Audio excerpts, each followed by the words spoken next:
ஓம் Sairam. Leave அப்படின்னு வந்துட்டாலே எங்காவது போகணும் அப்படிங்கிறது நம்ம பிளான். ஆனால் என் பையனுக்கும் பொண்ணுக்கும் எங்காவது இல்லை, தண்ணி இருக்கிற இடத்துக்கு கூட்டிகிட்டு போங்க அப்படிங்கிறது மட்டும்தான் அவங்களோட பிளான். 2 பேருக்குமே தண்ணினா அவ்வளவு பிடிக்கும். வீட்டில் இருந்தாலும் தண்ணியிலேயே தான் விளையாடுவாங்க. சரின்னு ஒரு பிளானை போட்டு கிளம்பிட்டோம். கோயம்புத்தூர்லேருந்து மேட்டுப்பாளையம் வந்தோம். போகிற வழியில் நல்லதாக ஒரு மரத்தடியில் நிறுத்தி ஃப்ரெண்ட்ஸோட டிஃபன் அங்கேயே காரில் நிறுத்தி சாப்பிட்டோம். கொஞ்சம் நேரம் கதை பேசிட்டு நேராக பிளாக் தண்டருக்கு வந்தேன்.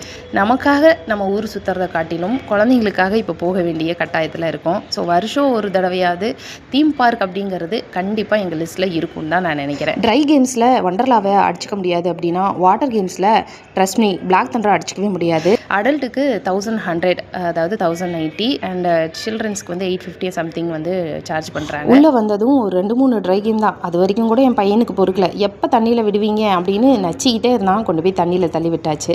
ஒலம்பஸ், illusion room, anaconda, wave point, lucky falls, lazy river அப்படின்னு நிறையா விளையாண்டாலும் லேசி ரிவர் பர்சனலி எனக்கு ரொம்ப பிடிச்சிருந்தது. ஏன் எனக்கு லேசி ரிவர் ரொம்ப பிடிச்சிருந்தது அப்படின்னா, நமக்கு நீச்சல் சுத்தமாக வராது. சிவகாமி ஜோஷி சொல்லியிருக்கு தண்ணியில் கண்டோம் அப்படின்னு. அதனால் பலூனில் ஏறி உட்காந்தோம்னா தவக்கலை மாதிரி தாவி எப்படியோ இந்த லேசி ரிவரை 3/4 மணி நேரத்தில் தாண்டிடலாம். நல்லா ஜாலியாக தான் இருந்தது. Time spend வேல்யூபிளி.